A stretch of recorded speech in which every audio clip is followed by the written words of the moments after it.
Good morning, everyone. I am out in the garden and about to start planting all of my late fall summer crops, basically. Not late fall, late summer crops. I have the tomatoes that I'm trying to shoot for a fall round of tomatoes that are pretty much ready to plant. I've gone around and directly sown some scarlet runner beans that didn't do very well in the spring because the flowers kept dropping because it was too hot. So I'm really hoping that now that it's cooling off for the fall that they'll do better. Either way, the flowers still were beautiful and attracted a lot of hummingbirds. So I'm really, whether they do well or not, I'm not that worried.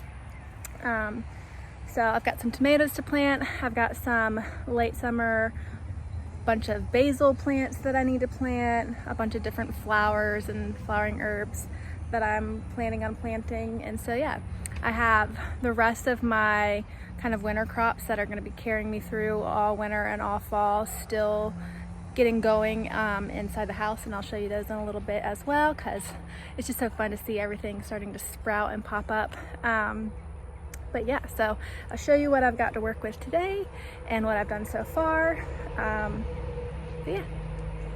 All right, so here is everything before. I've already added one layer of compost on top. I need to add some more, but I got everything cleared out so far that I wanted to clear out.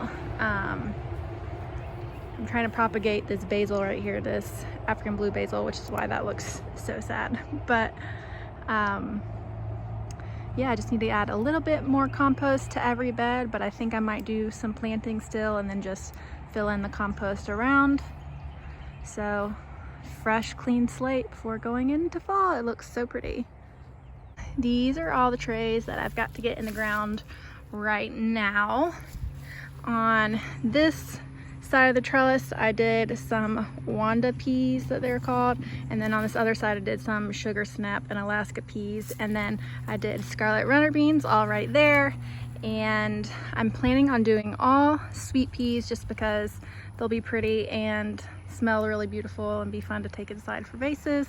And then I'm not switching it up yet. I'm gonna crop rotate come next spring, but I'm just gonna do the tomatoes here again like I did earlier this spring. And then next spring is when I'll rotate to a different trellis for the tomatoes. And then back here, I've just went ahead and direct sown. I did some direct sown cucumbers to see if those could do well. I'm gonna put a bunch of squash in there. I threw a bunch of sunflower and flower seeds in here. So yeah, so our weather at the moment here in North Florida has been probably getting like in the 80s every day, and with some kind of cooler nights in the 70s, which is a lot cooler than it normally would be at this time of year.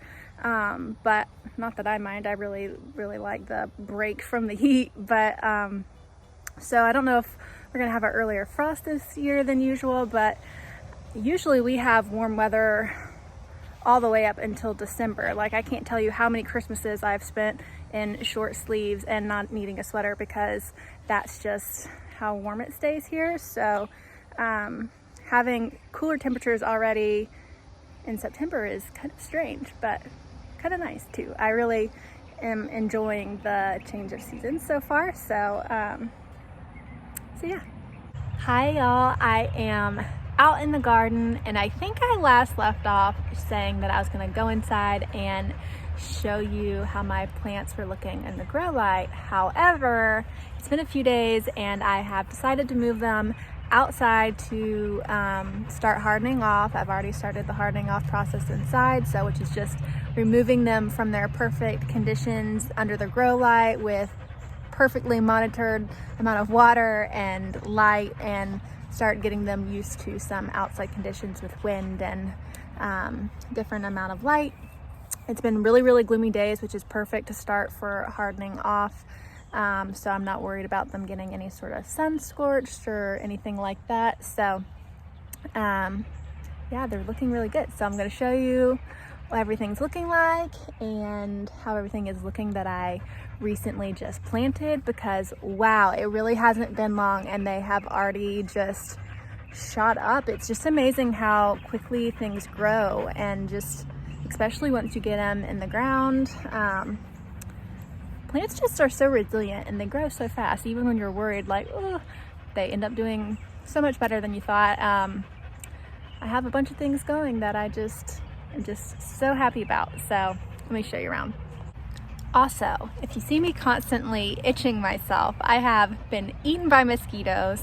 I also went out in the woods with my boyfriend Jade recently and ended up getting a bunch of chigger bites. So all around, I'm feeling really dang itchy. And so if you see me scratching myself, that's why. It's just part of living in the country, I guess.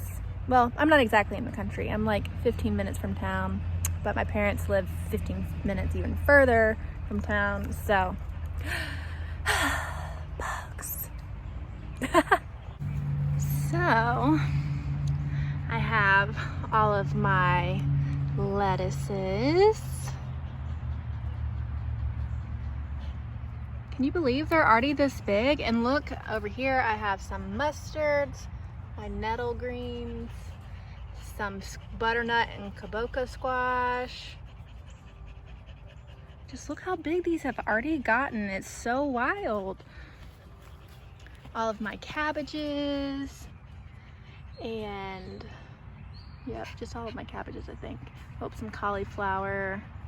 Some of these have gotten a little leggy, so they're kind of falling over, but I'm hoping I can mitigate that once I get them in the ground. We have all of my kales, dazzling blue, blue curled scotch, another just regular dino kale. So yeah, looking really good. I don't know if you could see back here in the background, but all of my peas have started sprouting. I've been keeping this net over the greens so that no birds can eat them. I have all my peas sprouting up along the trellis. Oliver's mad because I hit his frisbee. And then all of my scarlet runner beans are already getting really big as well. I have some other herbs that I've put in here, some motherwort and some chamomile, I see yarrow, a bunch of different herbs that I put in here. All the echinaceas are blooming and looking good too. Some more of the scarlet runners. Over here, my sweet peas, which are just for the flowers, are starting to pop up. And then, just real quickly, all of my tomatoes and basil starting to get so big already. This is what I'm talking about. Like, how crazy is it that these plants are already reaching, like, look at that, it's already reaching the trellis. Honestly, it never ceases to amaze me how quickly plants grow. I mean, I feel like I just started these, maybe it's been like a month. Oh my gosh, I wish I could show you guys this hummingbird that just came right beside me, but they're so squeamish, but they have been all over my garden lately. So pretty. But they grow so quickly, and I don't know, it's just amazing to me.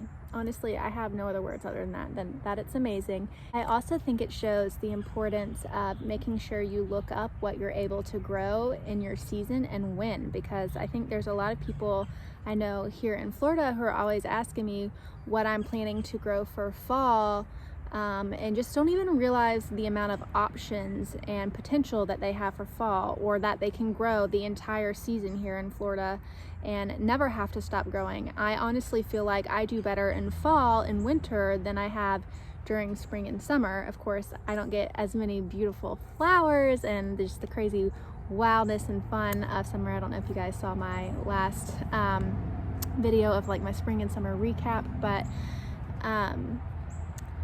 there's just, the seasons are different, but there's still so much that you can grow here in the fall, and it's worth, what are you doing, Oliver? Getting to know what you're able to grow in your season. Totally worth it. Anyways, thank you all for watching if you've made it this far, and don't forget to like and subscribe to help me and help support and grow my channel if this is something that you're into.